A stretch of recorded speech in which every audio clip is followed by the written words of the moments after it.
नमस्कार। पिछली कक्षा में हमने कॉसेट्स की प्रॉपर्टीज़ के बारे में पढ़ा था। आज हम उसी को लेकर आगे बढ़ते हैं, जिसमें हमने पिछली कक्षा में जो लैग्रेंजेस प्रमेय पढ़ी थी उसकी उप प्रमेय हम आज यहाँ पढ़ रहे हैं, जिसका की स्टेटमेंट है, कॉरोलरी है ये, the order of every element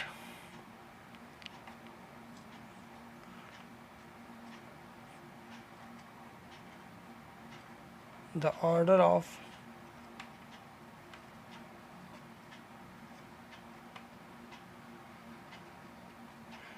every element of a finite group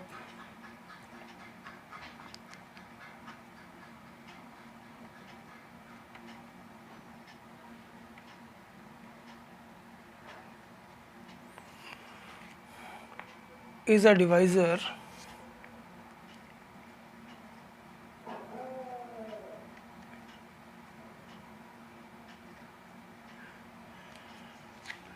of the order of the group।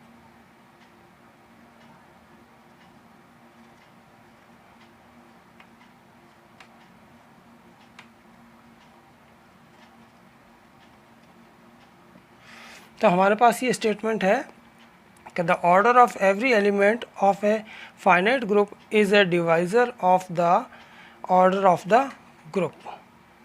तो मतलब क्या कहना चाह रहे हैं यहाँ कि परिमित ग्रुप के प्रत्येक अवयव की कोटि ग्रुप की कोटि का भाजक होती है। तो पिछली कक्षा में हमने पढ़ा था कि जो सब ग्रुप की कोटि है वो ग्रुप की कोटि का भाजक होती है। यहाँ पर हमें बताना है कि परिमित ग्रुप के प्रत्येक अवयव की कोटि ग्रुप की कोटि का भाजक होती है। तो इसे हम प्रूव करते हैं।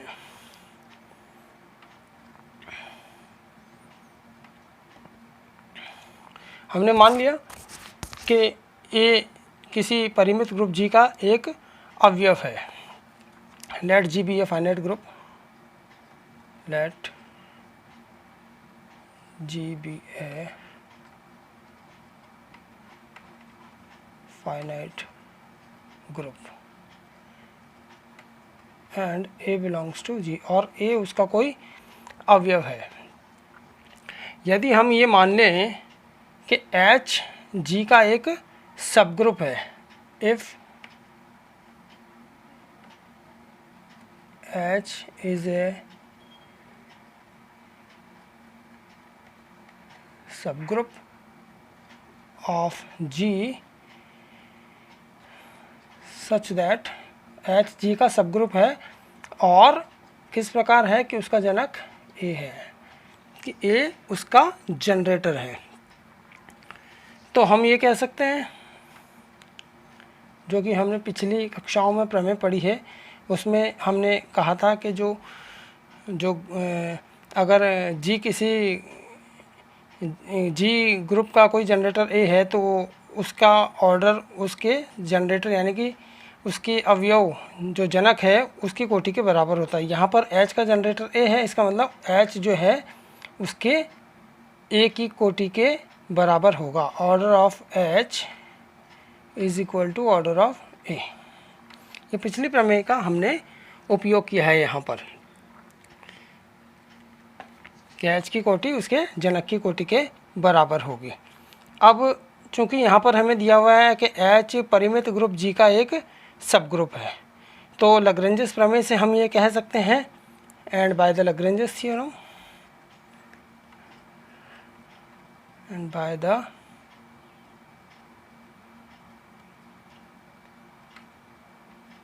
Lagrange's theorem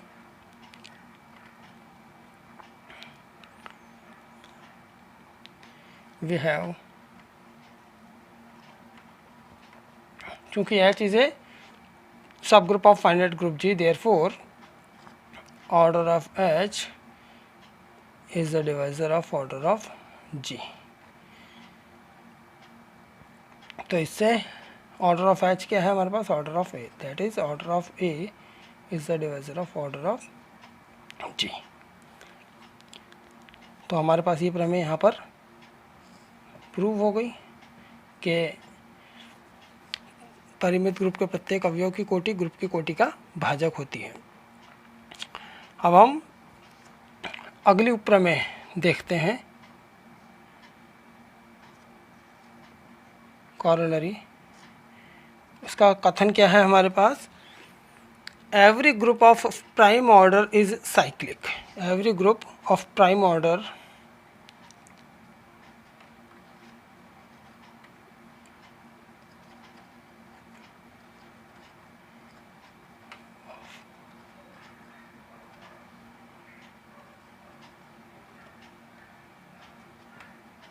is cyclic. अभाज्य कोटि का प्रत्येक ग्रुप चक्रीय होता है। तो हमारे पास यहाँ हमें एक ग्रुप लेना है जिसकी कोटि जो है अभाज्य है। तो यहाँ हम इसका प्रूफ करते हैं। मान लिया late G be a group of prime order P, of prime order P, that is order of G is equal to, that is order of G is equal to P prime, where P is prime। अब P prime है तो इसका मतलब यहाँ पर P जो है वो 1 से बड़ा होगा, क्योंकि P क्या है हमारे पास? प्राइम है।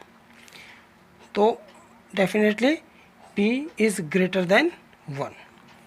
तो इसका मतलब हम ये कह सकते हैं कि G में जो है तत्समक अवयव के अतिरिक्त कम से कम एक अवयव तो होगा ही, क्योंकि G की कोटि P है और P प्राइम है, तो P का मान 1 से बड़ा है। तो इसका मतलब उसमें एक से ज़्यादा अवयव है, कम से कम एक तत्समक अवयव तो है और उसके अतिरिक्त एक अवयव और है।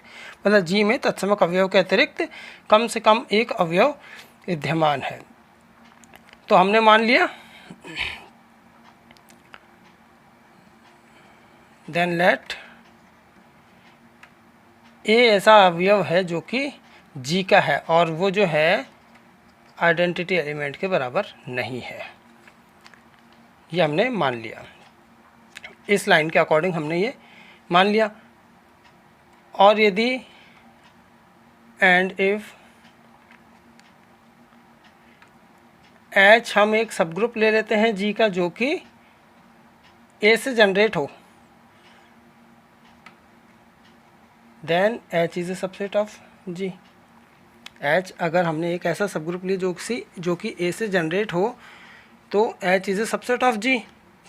तो लैग्रेंजेस थ्योरम से, then by Lagrange's theorem, then bye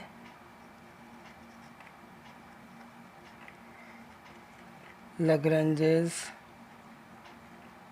theorem, order of H is the divisor of order of G।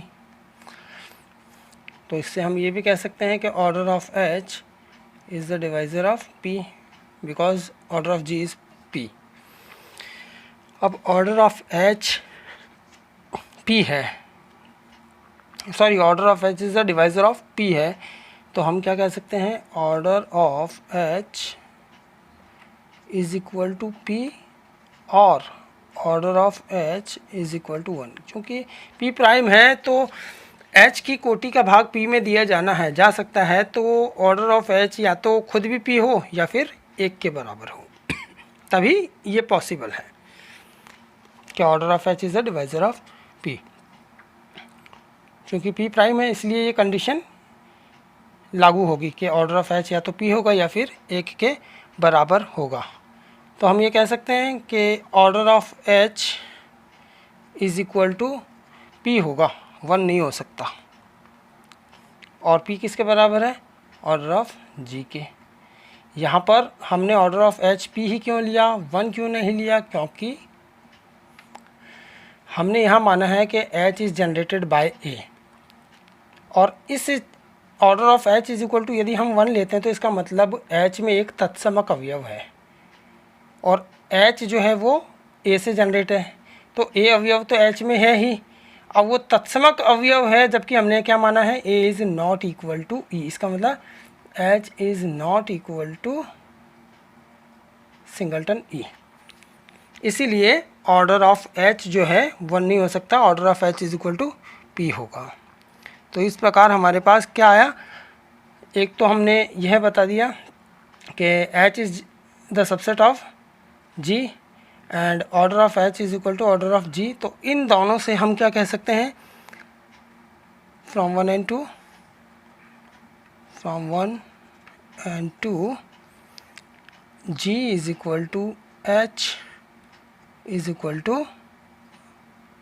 generated by A.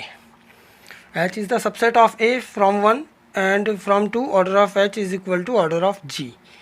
तो H की कोटि G की कोटि के बराबर भी है और H G का सबसेट भी है, तो इससे H और G दोनों बराबर होंगे जो कि A से जनरेट होते हैं, जिनका कि जनक A है। इसका मतलब ये हुआ कि G एक चक्रीय ग्रुप है जिसका जनक तत्समक अवयव के अतिरिक्त प्रत्येक अवयव है, because A is not equal to E हमने यहाँ माना है।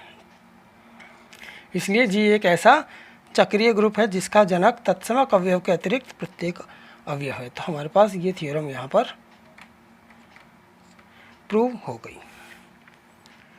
इंडेक्स ऑफ ए सब ग्रुप यानी कि सब ग्रुप का सूचकांक, इसे हम परिभाषित करते हैं। डेफिनेशन वो क्या है कि यदि H किसी समूह G का एक सबग्रुप है तो G में H के जो विभिन्न यानी कि अलग अलग लेफ़्ट या राइट कॉसेट्स है उनकी संख्या G में H का वो सूचकांक कहलाता है। तो क्या कहा हमने कि late H be a subgroup of a group G, let H be a subgroup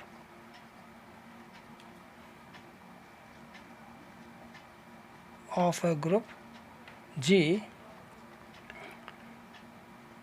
then the number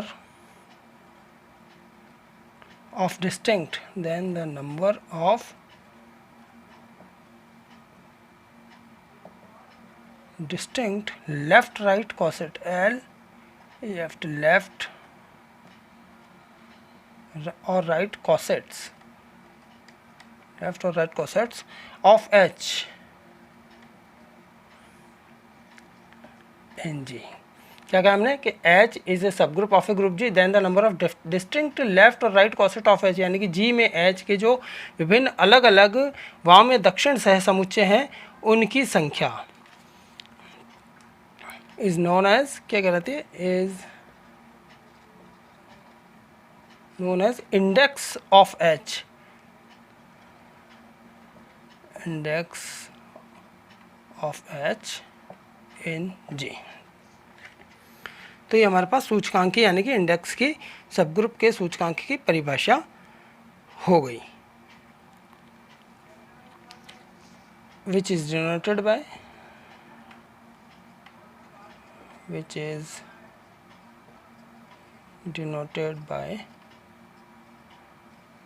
G is to H। इसे हम इस प्रकार प्रदर्शित करते हैं। तो यदि G एक परिमित ग्रुप है और G में H के जो विभिन्न वाम और दक्षिण सह समुच्चय उनकी संख्या k है, तो हम किस प्रकार लिख सकते हैं, इफ़ G इज़ ए सब ग्रुप हमें दिया हुआ है, देयरफॉर, या हम यूँ लिखें दस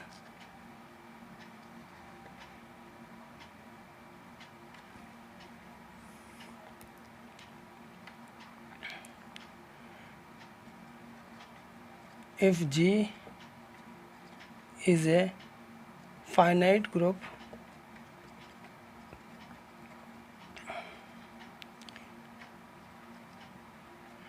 and K is the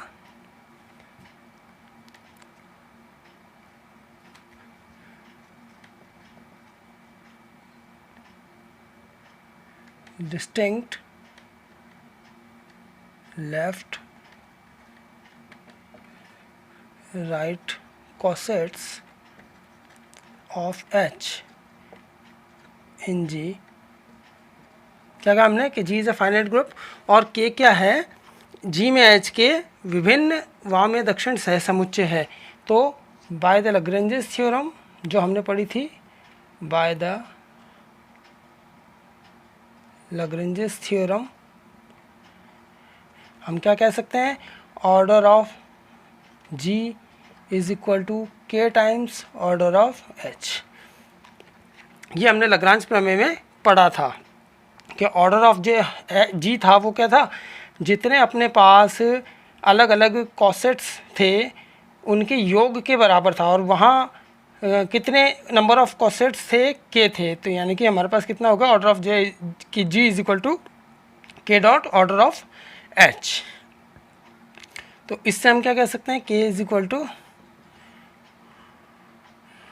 order of G divided by order of H.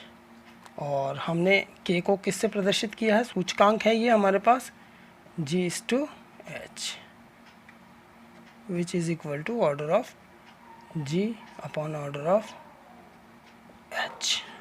तो हमारे पास ये सूचकांक की परिभाषा हो गई। तो हमने एक उदाहरण भी किया था जिससे हम ये बता सकते हैं, जो कि उदाहरण हमने पहले भी किया है, उसी उदाहरण को हम लेते हैं कि h हमारे पास दिया हुआ है 1, -1 and g is equal to multiplicative group है ये हमारे पास 1 -1 आयटा एंड माइनस आयटा।